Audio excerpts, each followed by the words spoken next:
Welcome in everyone to our next conversation in our marketing series. I'm Danny Rubin, the founder of Rubin, providing online instruction for business communication skills. And today we have an exciting guest, Abby Smith from Prim Advertising in Norfolk, Virginia, who's going to tell us about her job in digital marketing, social media marketing, a lot of different skills under that umbrella. And she is working with clients, real projects, real clients in the field, helping them execute on different marketing campaigns. And so we're happy to have her join us and share with us her career. And so thank you, Abby, for being with us today. Let's start with your background. So you're working at Prim right now, but back us up a little bit.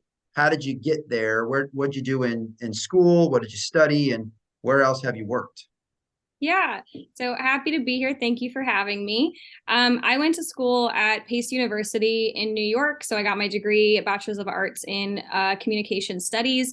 A lot of my internships were in the digital marketing or social media field, a little bit of PR internships, but most of it was working on the social media and digital side. But even before that, back all the way in high school, I was heavily involved in the yearbook. Hmm. So I was actually editor in chief. So I like to think that my interest in, creating and producing things, even though that was a print thing, not a Yeah. digital thing, I think it really started back then and it kind of just carried through college. After college, while I was applying to full-time positions, I was actually working freelance by myself. So I had some family friends businesses that were interested in having the social media and digital marketing help. And so that's kind of where I got to get my feet wet right away. And then my position before I landed at Prim was an in-house content marketing coordinator role. Awesome. Thank you for that. It's important that you brought up yearbook because you're talking to students who are in school and many of them in middle school, high school, and it's so important to say if you're interested in something at a young age, that's who you are, right? That's sort of in your DNA. And you already knew from high school you enjoyed creation, the marketing, the layout, the Mm-hmm. concepts, the creative, and that's Yeah. held true in your career. So and you've had a lot of early experience with these skills, and that puts you a little further ahead in your career because you weren't just starting it out of college. You've been doing it since you were a teenager, and that's really important for Yeah. students to understand. Yeah, I really think that especially the social media marketing and digital landscape, it's so accessible to people. You have it on your phone or on your computer or your tablet or whatever. You have access to it so much earlier in your career, even if you're just kind of interested. You can kind of go in and mess around and see what you can create and, consume it as a consumer. That's a huge part of it also. So I definitely think that having that foundation set me up for success once I did go to college. I agree. I'm gonna share the Prim website while we talk for a second about Prim advertising, and down below it starts to list off a lot of different services: digital marketing, video production, graphic design, web design, social media, media planning. So really a broad suite of services under the marketing umbrella. So take us through one of your days. What does it look like? How many of those different services are you touching upon? Give us a slice of life for you. Yeah. So every day is different. I'm sure you guys hear that a lot in different careers, but that is really true. Usually my day starts with checking emails if I have any phone messages or emails from a client asking about certain things. After that, I kind of have a set of reoccurring tasks that I complete every month, and then project-based tasks depending on what projects are going on, anything that's time sensitive. I'll check in with our digital director or our president and see if there's anything that I might need to contribute to, or with any of my colleagues, like our web developer or our graphic designer. You get to work with a lot of different disciplines working in an agency.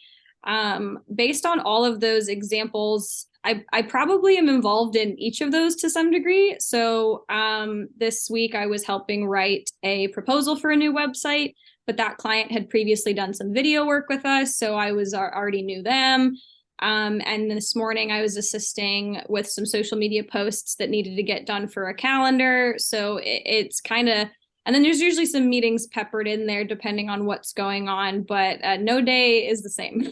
I want to ask you, because we're big in here about learning about careers, but also about professional skills. And one of the big ones is follow-up questions. And if something is interesting to you, it's okay to ask a follow-up to learn more. And you said you were creating social media posts for a calendar. Now, do you mean a calendar like the 12 months of the year? What does a calendar mean in your world specifically?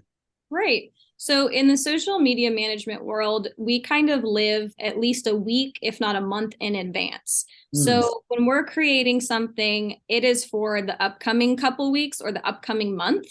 And that involves our process here is we have a template where we input all of the posts, the captions, relevant hashtags, any other notes, and we share that with our client to review and approve and give feedback.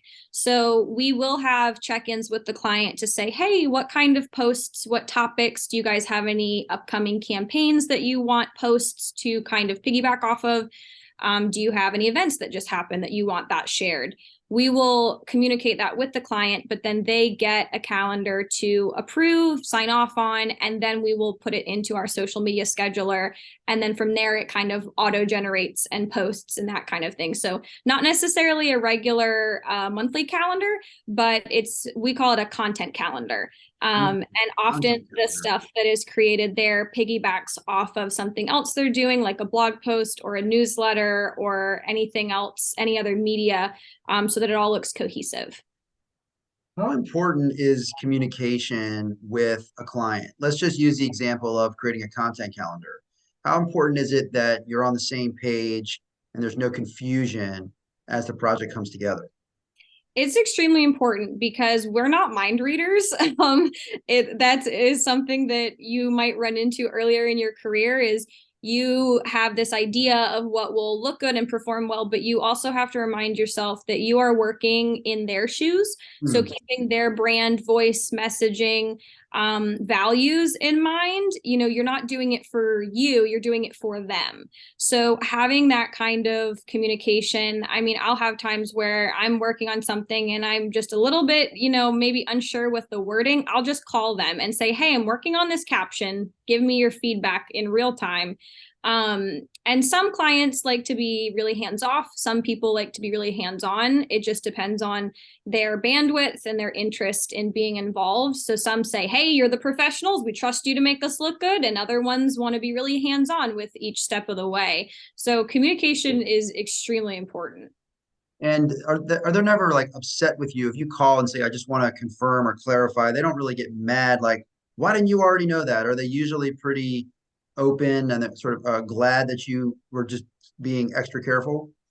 Yes, they're usually pretty appreciative because it's a quick communication. It's a quick call. I'm not there to have like a social call or anything like that. And if they're not available, I'll shoot them an email. But that due diligence kind of reiterates to them that you do have their best interest in mind. You're wanting to make sure that it's absolutely something they would sign off on and be proud to digitally represent their company on social media platforms. I like to say that your digital footprint these days is your first impression to everybody because we can whip out our phones and pull up somebody's website or social media page and see what they're about. And you only get really one chance to make that first impression. So you want to get it right. Absolutely. And in in Prim, you're not necessarily, or do you have a special focus on certain industries, or do you sort of work with whoever comes through and you're going to adapt these techniques to their specific industry? We definitely adapt the techniques to their certain industry and their certain outcomes that they're looking to have. So we work with any type of industry. We Give have us some examples. Sure. We have car dealerships, plumbers, personal injury attorneys, roofers, shipyards, kind of you name it. We've probably had a client in that space. And so there are some tactics that are kind of like an evergreen tactic in regards to strategizing. But we definitely tailor it to that specific client and their goals. Yeah, so what does it take for you and your team? Somebody might show up in an industry you've never worked in.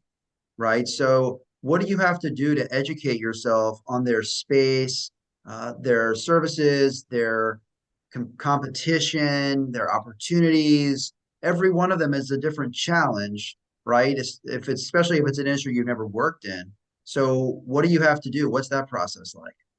We usually start with a discovery call with the client to kind of understand their past experiences, if they've worked with another agency in the past, or if they've only done it in-house, what was working, what didn't work, what would they like to see, and just kind of understand that as a foundation. And then from there, we kind of just go into a research rabbit hole on that individual client. So we'll look at their website, we'll ask them to send over if they have a brochure or a PDF that's a generic informational thing that we can familiarize ourselves.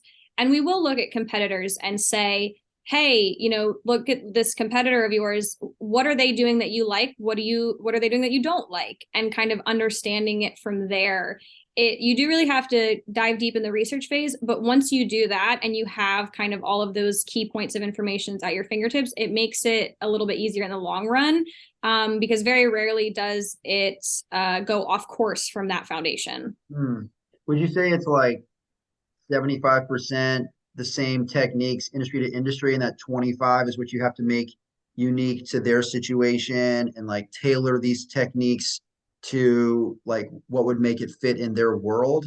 Is that kind of the breakdown? I think that's close. I think the other thing that you're contending with is the platforms. So we know that Twitter behaves different than Facebook, than TikTok, than Instagram, than LinkedIn, Snapchat. There's ones that I didn't even name that exist out there. And so I always recommend starting with where is their desired audience and go to that platform. You can't be everywhere trying to speak to everybody. You're better off tailoring it down to the desired audience. So one company, it might make sense for them to be really active on LinkedIn and Facebook, but not on Instagram. Other clients, it might be completely different. So being able to assess that based on their needs and give that guidance is part of the job that's really important. Right. It's that, like you said, that high level guidance. Like before we start implementing and creating and doing, we need to first understand where to do that work, Right. where to invest the time, where to build the audience. So Right. they're coming to you for that high level strategy and also the implementation, and Yep. they need you to guide them through both. So on that note, I know you have a couple of examples of Yeah. some Instagram projects you've done. Before you show it, Sure. set up the client. Who is it? What was it about? Why'd you make it? Sure. So the client I'm going to share is Beach Ford, which is a car dealership here in Virginia Beach. They've been around for a really long time. They're very respected. They've been a client of our agency for a really long time. And for them, they wanted to integrate video content to Instagram. So we know that video is king these days. Images and static posts are still relevant, but very much less so than they used to be. And they wanted to use it to kind of build that trust, because buying a car is a lot of trust. A lot of people do their research before you walk in, but you want to familiarize yourself with who's going to walk you through that process. So we strategize to go out there. We usually go out a couple times a quarter and we batch shoot, which means we try to take several different videos in that same setting, but they might not be released for 2 or 3 months. It's going to be like down the line. So we're kind of getting everything at one time and editing it and putting it out into the world at a different time than when we're shooting it. And the goal there was to get people familiarized with the different salesmen that are there, and just kind of walk them through that process. And it's nice working with someone who's a salesman by trade, because they're not scared to talk on camera. But Right. one thing that we try to remind them is keeping it short and sweet, because people's attention spans are not that long, and making sure to get those key points across in a way that makes sense. It gets the information out there. It's not long-winded. I never thought that part of my job would be kind of being a little bit like a stage mom for them, but making sure that their tie is straight, making sure their hair Of is okay. course. That is part of That's it. part of the job too, right? Right. People really You want. have to make sure that everything looks good, because that end result is also, even though if I'm not the one appearing on camera, I assisted in the project. So we still want to make sure everything looks good. Right. Right. And I think this is helpful because it's letting the students see all the little things that go into this job. It's Yeah, it's creating the content, but what does it look like to create the content? It's being on site, adjusting the tie, adjusting the lighting, doing multiple takes. That this is what students need to understand. Right, So exactly. go and show us that first Instagram reel and we'll talk about it. Okay, sure. All right. Can you see my screen okay? Yes. All right, perfect. So this first one I'm going to show you is one that we actually shot recently. It is holiday relevant. And so this one, you'll see an example of playing off of a relevant theme because it is near the Christmas season, but also leaning into the talent that we're using. So this specific salesman is very personable, very comfortable on camera. And so part of this is knowing, your assets and allocating who would be a good fit for this. You'll also see the tiny microphone that we used.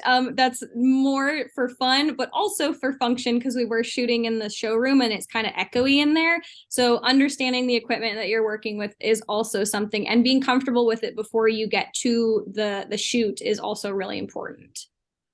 All right.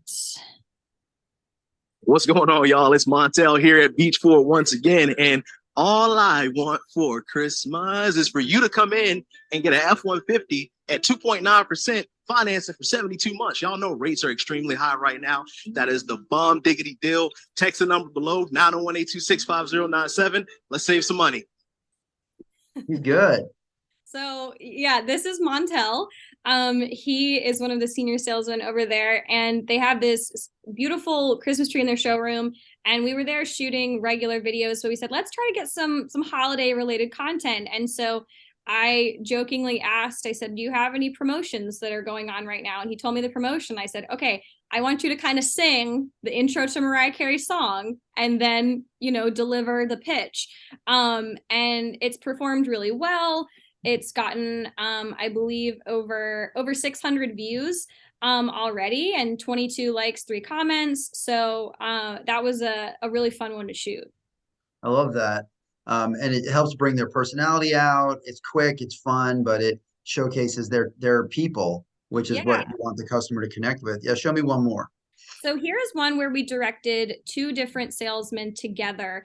This one was really, really successful. It had over 3,000 views, and it kind of highlights both the different personalities of these 2 salesmen. Hey, what's going on, guys? It's Brian Brewer down at Beach Ford. I have something really cool I want to show you today. This is a 2020 F-250, extremely low miles, beautiful chrome appearance package. This thing is lifted at least 6 inches off the ground. Hey, wait. Let me say one thing. My name is Chad Johnson here at Beach Ford, and I love a truck and all, but I'm a city guy. I like to go fast. I like to be low to the ground. Beautiful ruby red metallic sports appearance package on the Mustang. How could you not love this? I don't need to go on the beach or anything. No matter what lifestyle you live, You can come on down here to Beach Ford and we'll take care of it. 2717 Virginia Beach Boulevard. Hey, what's So this one was really, really neat to shoot because we wanted that dynamic where there were 2 people playing off of each other. And it's true, when you're buying a car, you have so many people that, you need a car for function or you want it for style. Everyone's lifestyles are different. And, some people might be Mustang people, some people are truck people. And we wanted to appeal to that and also speak to it and show that the salesmen are well versed in getting you in the right vehicle for you. Another thing that is important and kind of platform based is the use of audio when you're making these videos. We all know that there's trending sounds or trending songs. They kind of become stuck in your head after a while. You hear them so much.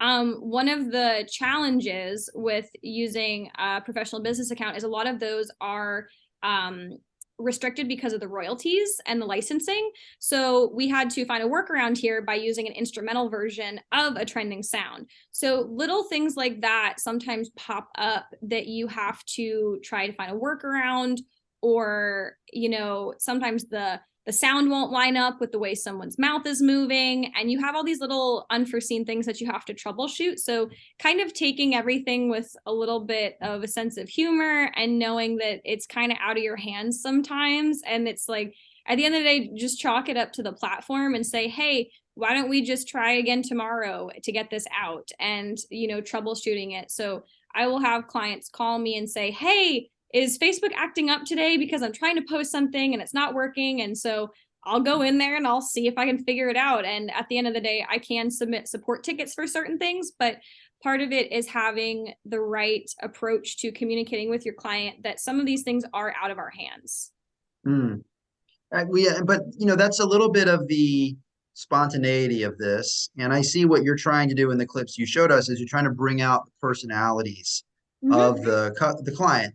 If they have personality, if they're willing to put themselves in front, if you have somebody who's like, I don't want to be on camera, then you'll have to think of another way to showcase what they do. If they can't, you can't lean on them every time.